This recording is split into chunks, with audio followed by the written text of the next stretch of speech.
स्वीटी चिड़िया, बहुत बुरी खबर है तुम्हारे लिए। कुकू भी हमारे साथ ही था। वहां पर उसको गोली लग गई। जंगल में शिकारी आए हुए थे और वो इस दुनिया से चल बसा। स्वीटी चिड़िया पर तो जैसे दुख का पहाड़ टूट पड़ा हो। वो ज़ारों कतार रो रही थी। उसके बच्चे बहुत छोटे थे, जो अभी उड़ना भी ना जानते थे। दूर किसी जंगल में दाना की तलाश में गई तो शायद तुम्हारा बचना नामुमकिन हो जाए। मेरे बच्चों, अगर ऐसा ना करती तो आज शायद तुम लोग जिंदा ना होते। प्यारे बच्चों, ऊपर वाला भी उनकी मदद करता है जो अपनी मदद आप करते हैं। मेरे प्यारे बच्चों, अब तुम बड़े हो गए हो और जिंदगी गुजारने के तमाम तौर तरीके तुम्हें सीख जाने चाहिए। आपको अच्छे और बुरे का पता होना चाहिए। जिंदगी में जहाँ पर हमें आसानियाँ मिलती हैं, वहाँ पर दुख भी मिलते हैं। इसलिए जब जिंदगी में अच्छा वक्त हो तो बुरे वक्त का सोचना चाहिए और उसके लिए हर वक्त अपने आप को तैयार रखना चाहिए। और हाँ, मेहनत करने से कभी शर्म मत करना और ना ही घबराना, क्योंकि जो सुकून और मज़ा मेहनत करके खाने में है, वो किसी और तरह खाने में नहीं है। मामा, हम भी आपके बच्चे हैं। आपकी तरह ही मेहनत करेंगे। आप बहुत मेहनती हैं। आपने कभी सर्दी और गर्मी की परवाह नहीं की और हमेशा मेहनत ही की है। हम भी आपके नक्शे कदम पे ही चलेंगे। हाँ बेटा, मुझे खुशी होगी अगर तुम ऐसे कहोगे तो। स्वीटी चिड़िया बहुत खूबसूरत और मेहनती चिड़िया थी। उसने हमेशा मेहनत करके अपने लिए दाना ढूंढा और अपने बच्चों की परवरिश की। स्वीटी चिड़िया का हस्बैंड बहुत पहले ही इस दुनिया से चला गया था। स्वीटी चिड़िया के 2 बेटे थे। बड़े बेटे का नाम स्वीटू और छोटे बेटे का नाम क्यूटू था। क्यूटू बहुत अच्छा और समझदार था अपनी माँ की तरह, जबकि स्वीटू थोड़ा सा सुस्त था। स्वीटी चिड़िया ने अपनी ज़िंदगी में बहुत मेहनत से अपने बच्चों की परवरिश की और यही सब वो अपने बच्चों को सिखा रही थी। वो अपने बच्चों को सिखा रही थी कि कैसे मेहनत और बहादुरी से अपनी ज़िंदगी में कामयाब हुआ जाता है, क्योंकि अगर स्वीटी चिड़िया मेहनत और बहादुरी से अपनी ज़िंदगी में आने वाले मसाइल का सामना ना करती तो शायद आज वो अपने बच्चों को ज़िंदा ना रख पाती। स्वीटू, आज फिर तुम बहुत लेट उठे हो। मैं तुम्हें रोज़ समझाती हूँ कि बेटा सुबह जल्दी उठा करो।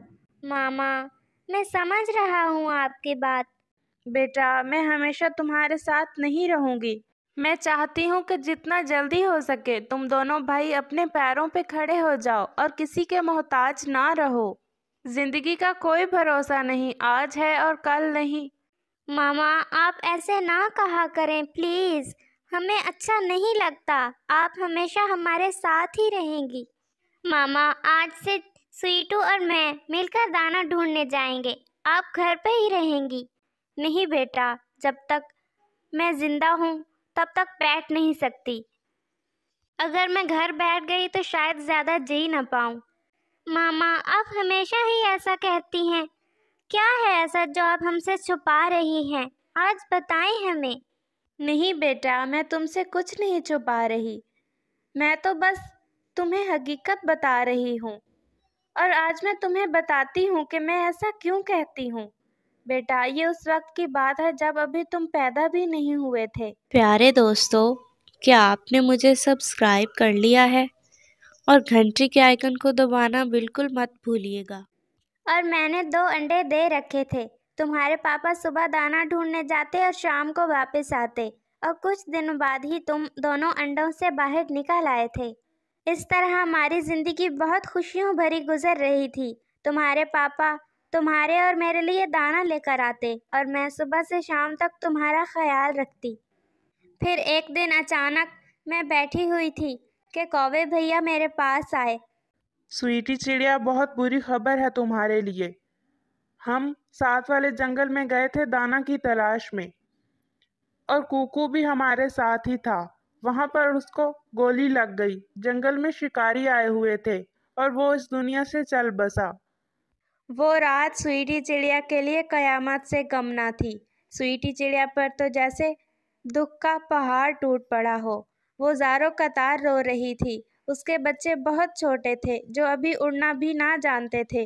स्वीटी चिड़िया के लिए बहुत मुश्किल था अपने आप को संभालना और अपने बच्चों की अकेले परवरिश करना। ऐसे ही वक्त गुजरता रहा। स्वीटी चिड़िया सुबह जाती और शाम को घर लौटती, अपने बच्चों के लिए दाना ढूंढ कर लाती। स्वीटी चिड़िया बहुत कमज़ोर होती जा रही थी, क्योंकि उसके ऊपर अपने हस्बैंड को खोने के दुख के साथ साथ 2 बच्चों की जिम्मेदारी भी थी।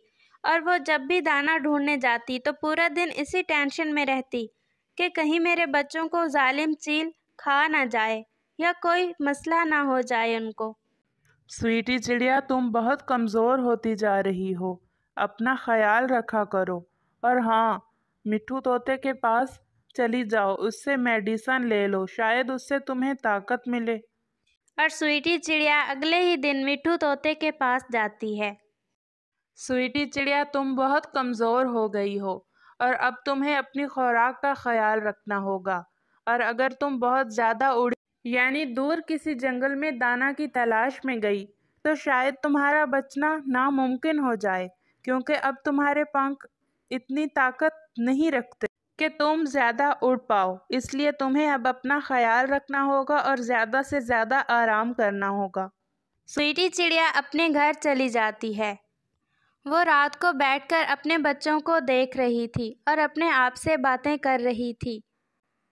मैं कैसे ना जाऊं दाना ढूंढने, मुझे अपने बच्चों के लिए ऐसा करना होगा। मुझे जाना होगा दूर जंगल में दाना ढूंढने। अगर मैं ना गई तो मेरे बच्चे कैसे जी पाएंगे। और स्वीटी चिड़िया अगले दिन उससे भी दूर किसी जंगल में दाना की तलाश में जाती है और अपने बच्चों को दाना लाकर देती है। अब स्वीटी चिड़िया ने अपने आप से चैलेंज किया था कि वो रोज़ाना दूर से दूर जाती और अपने बच्चों के लिए दाना ढूंढ कर लाती। उसने ये सोच लिया था कि जब तक उसकी सांस में सांस है वो अपने बच्चों के लिए उड़ेगी और दाना ढूंढ कर लाएगी। स्वीटी चिड़िया की हालत पहले से बेहतर होने लगी और वो तंदुरुस्त होने लगी, वो अच्छा महसूस करने लगी। मेरे बच्चों, अगर ऐसा ना करती तो आज शायद तुम लोग जिंदा ना होते। और अगर मैं घर में ये सोचकर बैठ जाती कि मुझे ज़्यादा उड़ने से तकलीफ़ महसूस होती है या मेरी जान जा सकती है, तो शायद मैं आज तुम्हारे साथ ना होती। इसलिए ज़िंदगी में हमेशा मेहनत करनी चाहिए और अपने आप को हर मुश्किल से मुकाबला करने के लिए तैयार रखना चाहिए। मेरे प्यारे बच्चों, ऊपर वाला भी उनकी मदद करता है जो अपनी मदद आप करते हैं। अगर मैं उस वक्त तोते की बात मानकर घर बैठ जाती तो शायद आज हम सब हंसी खुशी ज़िंदगी ना गुजार रहे होते।